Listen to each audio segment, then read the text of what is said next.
Okay. Okay. We got action. We got action. We recording. All right, cool. We are. I had to go to my mouse keyboard real quick. Um.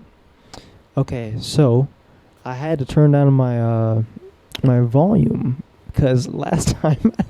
So, if you're wondering why my last YAP session was so goddamn loud, is because I had the volume at 100%, then I had the volume boost at 100% as well. She just spawned in. I know you saw that.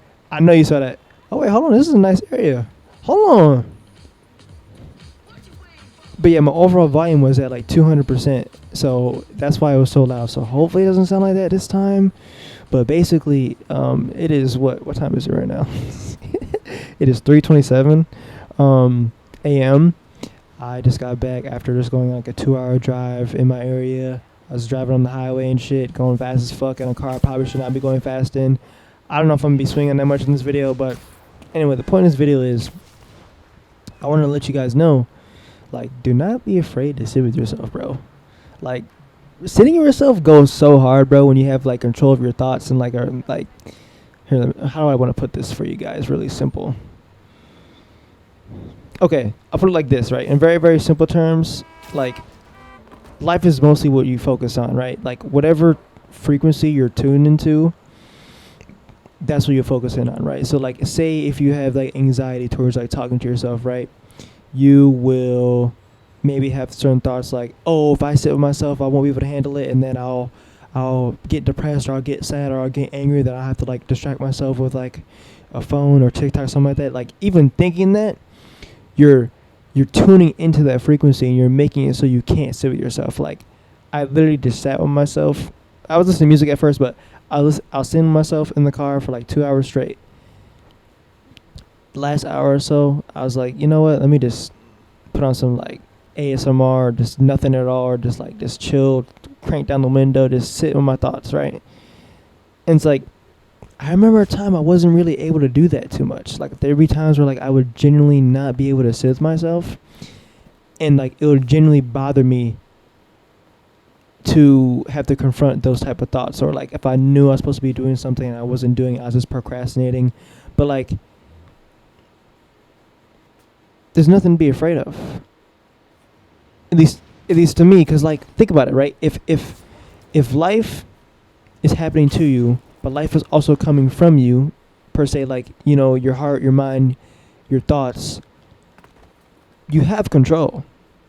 You have control. You can choose what type of thoughts you engage with and type of thoughts you don't engage with. And actually, I heard something really, really interesting a few days ago. I think it was the Jack Neal podcast, which I've never watched before, but it had a Shaolin monk on there who I don't follow that closely, but I've seen him a lot in interviews and whatnot. But he's basically talking about, like, I guess the validity of your thoughts, and if you should really have 100% trust in them all the time. Some of the thoughts I have are organic. Like right now, if I want, like, okay, I'm going to ground pound towards the ground right now. Like, I thought it and then I did it, right?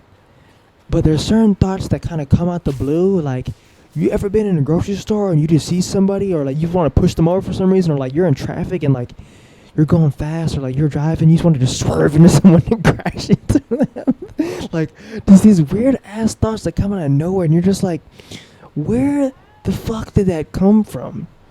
What the hell is this about? That's what I'm talking about. And he basically said, like, but the exercise he did in the podcast was like, he said, I'm going to ask you to predict your thoughts in the next 30 seconds. And the other dude was like, I have no idea how I'd do that. And then, like, the dude was like, the Shaolin monk was like, exactly. He's like, so why would you put 100% trust in something you literally cannot predict? Like, you can get a random ass thought, and it's like, hold on, wait, where did this come from? And this is where the whole, he's saying basically that's where the whole phrase of you are not your thoughts comes from. Like, when you really think about it, like, one, the brain's like a supercomputer, and then like we're like damn near superhumans. We can heal and shit and do all this crazy stuff. But like, thoughts are one of the most interesting things I think you can experience in like in the human experience, at least.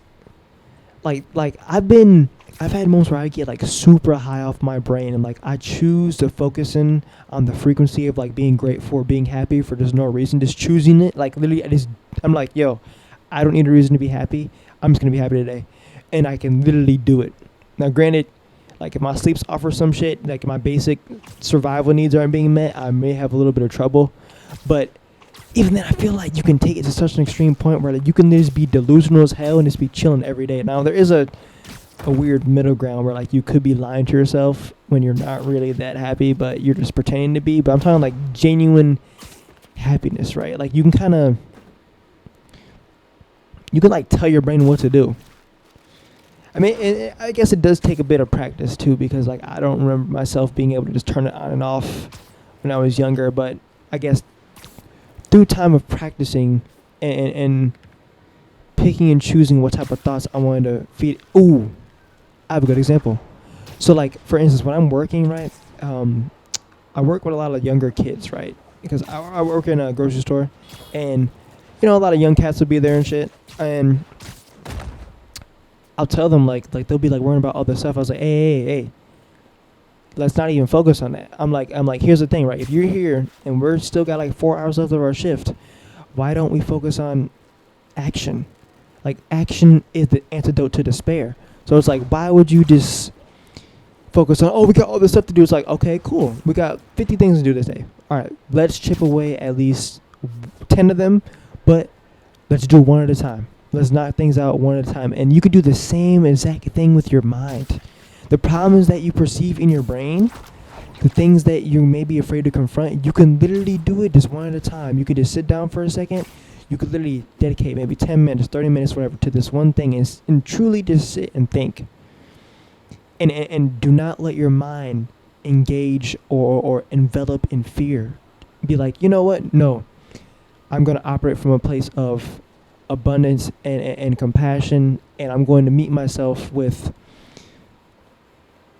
understanding and being like, okay, there's this problem I'm having right now. What are the most realistic, practical solutions I can use or head towards to get rid of this problem? And that really comes back to two things, like your inner child, and as well as your alignment to where you want to be at, right? Like what I do now is, especially like last summer, because last summer I went through a lot of BS, and I promise this is going to be on point. This is going to come back to thoughts, and like my whole point of saying this, and you know, being with yourself and whatnot. Like when I was working at Target and I was working at another place that was like a produce place, right? So double produce. But the thing is, at the second place, man, that place was so rough, bro. Like I felt so, what's the word I'm looking for? Not open, but like vulnerable. I felt very, very vulnerable, because a lot of stuff that I would do, right, I would do right. But then they would be like, nah, player, that wasn't the way to do it. But I'm like, wait. That's literally how you said to do it. They're like, no, that's not how we said to do it. I'm like, but that's all right, okay. So what happened was I realized that, like, you know, I thought about operating in a place of love or fear. And I was introduced to a concept of like basically being aware of your mental, not just being thoughts. Your thoughts are kind of like your inner child speaking to you. And if you listen close enough, you know the answer to everything instantly. You know for something you generally want. You know something you generally don't want. You know for something that scares you. You know for something that brings you joy. Like, you know these things, but you just have to view it from the stance of like your inner child. And when I was there, like, I kind of made it a point to talk to my inner child and being like, don't worry. No, I'm here right now. I'm going to keep us safe. You're fine. And like, it might sound like schizophrenic or kind of crazy, but I was basically like, I was just talking to like my mind and viewing it as my inner child and being like, nope, we're okay, bro. Don't even worry about it. We literally have no problems at all. Like, I'm going to keep you safe. I'm going to protect you, bro. Don't even worry. And it allowed me to still flourish and still be myself, even though I was in a very restrictive and unfair and borderline almost predatory environment. And that's what I'm saying you can do with your thoughts.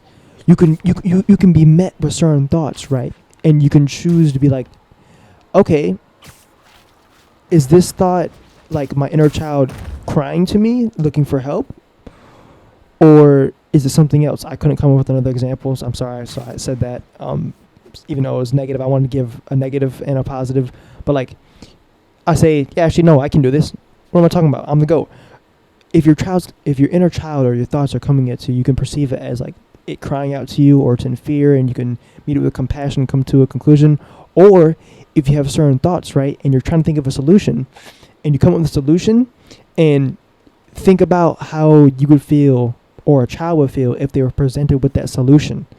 Like, would it bring them joy? Would it make them smile? Would it make them happy? Would it make them laugh? Would it make them giggle? Like, but you could do this with your thoughts.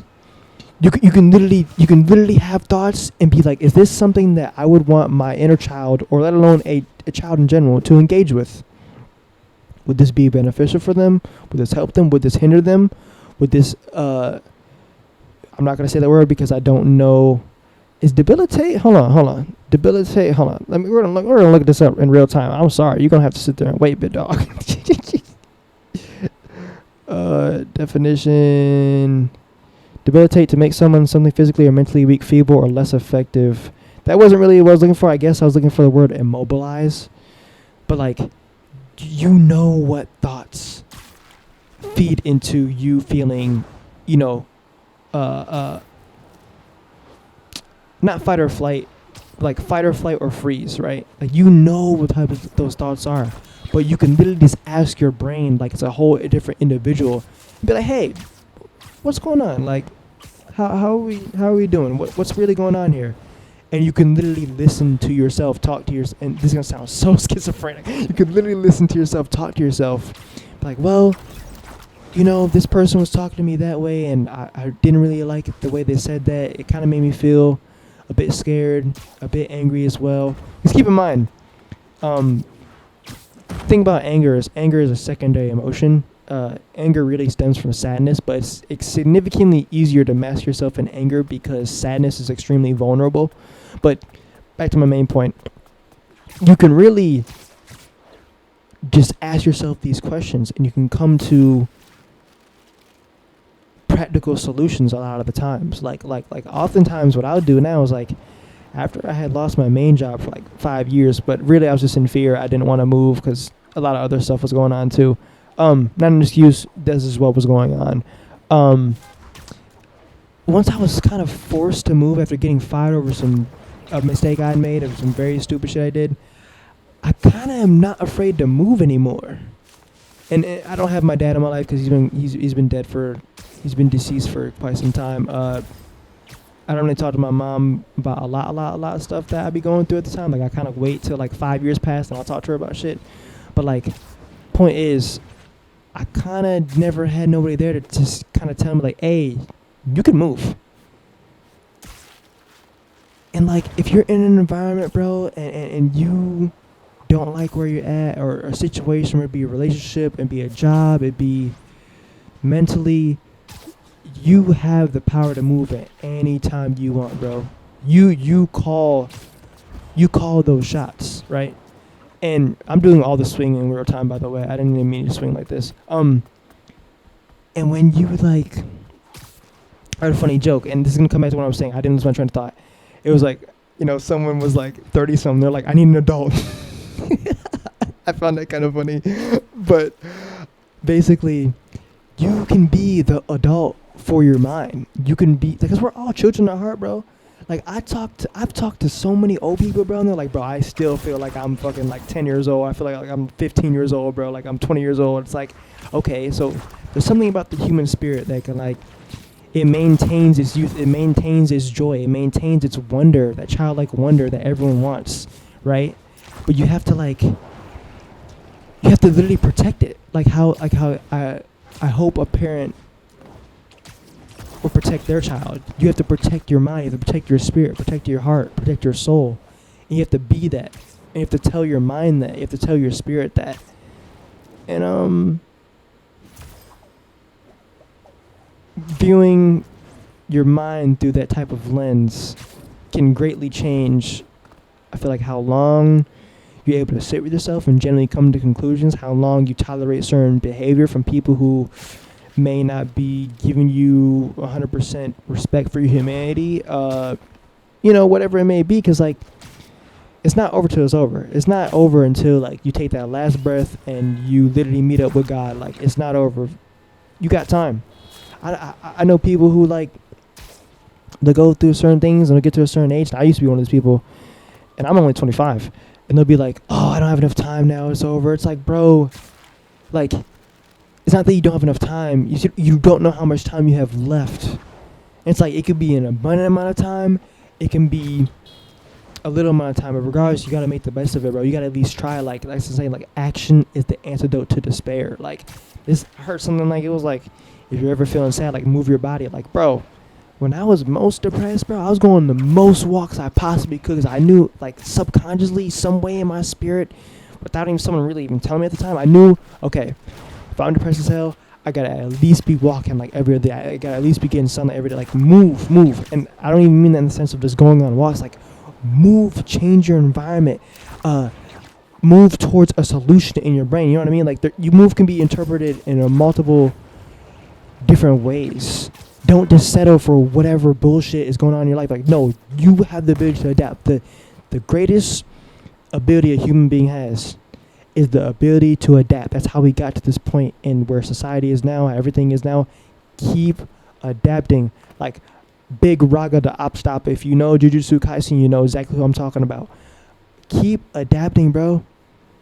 Our ancestors got this far, bro. Like, for you to even exist, it's like, adapt, brother. At least try. You know what I mean? And if you don't have the strength right now, that's okay. Take the time to get the strength back. Do whatever you need to do. But it's like, don't give up on yourself, bro. Please don't. Like, please don't give up on yourself. Like, you really don't know what you're capable of. I feel like no one really knows what they're capable of until they try, bro. Just try. Like, and it's crazy too, cause, like, for me, hold on, is there a? I forgot about these. Also, I'm losing my train of thought. Let me get out of here.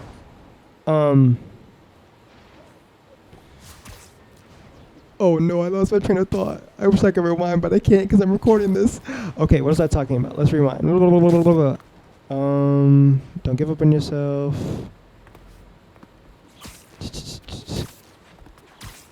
But yeah, just like, I'll just say this, like, I don't know how long, I don't even know if I'm gonna upload this shit, to be honest. This shit's kind of all over the place. I just got back from a drive and I just got on it because it was just on my heart. Yeah, don't give up on yourself, bro. You can do it, bro. Like, be there for you. I'm sure you're there for other people. I'm sure you're there when other people may need you, but be there for you, bro. Be for that inner child in you, bro. You deserve it, bro. I promise you do. We all deserve it. And it's like, I gotta stop swinging to say this because I gotta think. Like, I don't know. If human beings were meant to fly without airplanes and shit, I feel like we would. And what I mean by that is, like, the things that you're able to experience or do with your mind are there for a reason. Like, the fact that I'm able to perceive my mind as my inner child speaking to me, or my intuition, my inner child trying to tell me something, I feel like that's there for a reason. Like, none of this stuff is for, like, no reason at all. Like, none of this stuff is just random. Like, yeah, you can just do this just because. It's like, no. There's a reason behind it, and it's a tool. I feel like everything's very specifically created to, well, serve multiple purposes, but, like, yeah, I don't know how to fully flesh out this thought in real time while I'm doing this, but things operate, they do for a reason. So if you're able to operate in a place where, if you're able to digest your mind in a certain way, like how I do, how I perceive it as my inner child, I feel like there should be no shame in utilizing that. And just being there for you. And I do understand sometimes some things are genuinely outside of our control, or like maybe there's like contracts involved and whatnot. But be there for you. And let me get back to the main point. Sitting with yourself. Like, I mean, have I said everything? I feel like I've said everything, haven't I? I feel like I have. Am I just swinging around for no reason at this point? Am I just yapping just to yap? I feel like my brain's kind of like getting to that point where it's like, if you create right, you know when you're creating something, like you won't necessarily have, you have maybe have an idea of the finish line, right?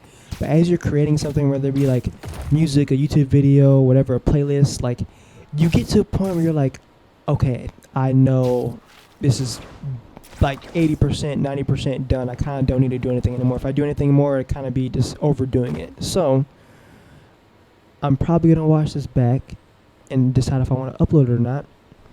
But let me see. Yeah, I talked about inner child, then I talked about being there for yourself, then I talked about